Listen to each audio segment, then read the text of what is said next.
Thursday night football time with the Around the NFL podcast. Let's talk a little AFC matchup. The Miami Dolphins heading to Cincinnati to face the Bengals. Both teams 1-2. You know what that is, Wes?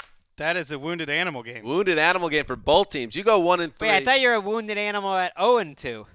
You're still wounded? There's transfer properties.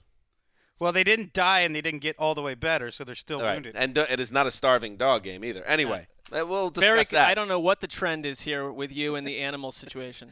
Anyway, so both teams desperately need this game. But Chris Wessling, the Bengals, if they have any designs of not only returning to the playoffs for a sixth straight year, but actually advancing, they got to get things in gear. So aren't the Dolphins a perfect opponent on Thursday night in their building? Absolutely. You couldn't draw up a better opponent. The Dolphins are a bad football team. And their coach is getting so frustrated, he's threatening to bench players for not getting the job done. And if you watched them last week, they should have lost to the Browns, who most people see as one of the bottom three teams in the league. They were outplayed by the Browns. And I think the Browns tried harder in that game. The Bengals welcome back the guy who was their best defensive player in their playoff loss last year, Vontaze Burfict. They've been without Tyler Eifert, so it's easy to forget that even though they're 1-2 and they've been a slight disappointment, 2 of their 5 best players have not played this year. And they're not going to get him back, and they're not getting Marvin Jones back. And I think Andy Dalton's played pretty well this year overall, and yet they've been limited offensively. They gave up on the run the first couple weeks. They ran it a little better against Denver. But you're right, because if you're drawing up a team that struggles with toughness in tough situations, that's Miami. I mean, it's a lackadaisical team, and this is a short week on the road. It's like a rerun over and over again every year. And by the way, do you guys know, and it's important to run the football, even in today's football, the leading rusher for the Miami Dolphins right now? Kenyon Drake? Ryan Tannehill. Wow.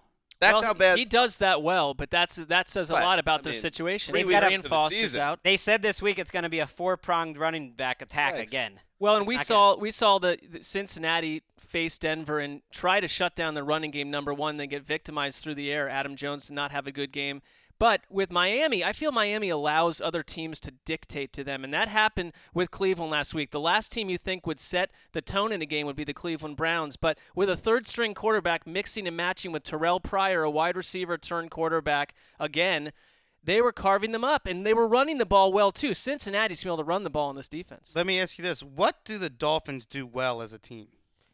When they are down by about 25 points, their passing game gets going. They have not in any game shown that they can play 4 quarters. It is a 2-quarter game. Right, they've been a different team every week. I think their defensive line could be pretty good because Cameron Wake looks good this year. And Ndamukong Suh looks fantastic. Outstanding. So it should be a good defensive line. You got that. Kiko Alonso's playing well. And to go back to the wounded animal game, if Cincinnati was in a better position right now, maybe Miami could go there and shock them. But they need this game so bad. Their season is in serious peril if they lose. I think a good team with a good coach and a quarterback that I think is a lot better than Ryan Tannehill, I think they take care of it. They got to show it, though. They got to show it. Adam Jones hasn't been the same this year. Their pass rush is okay. It's not a good pass rush. That's kind of what I used to think of this defensive line as a strength. It hasn't been a strength. I will say this, though. I mean, it's so early, and their schedule has been brutal. I mean, they played a good Jets team, and they've been on the road a bunch. You played Denver, and you got Pittsburgh as well. This is the game where you're going to come home. It's prime time. The Bengals are tired of being talked about as this like 0-2, 1-2 type club. They're going to drop a hammer. You might not know this. This is an annual game on Thursday Night Football. Every year they have a Bengals-Dolphins game. I'm not sure. My question, why? They had one overtime thriller once. Okay. Stop selling, Greg. Selling. Your paycheck's coming either way.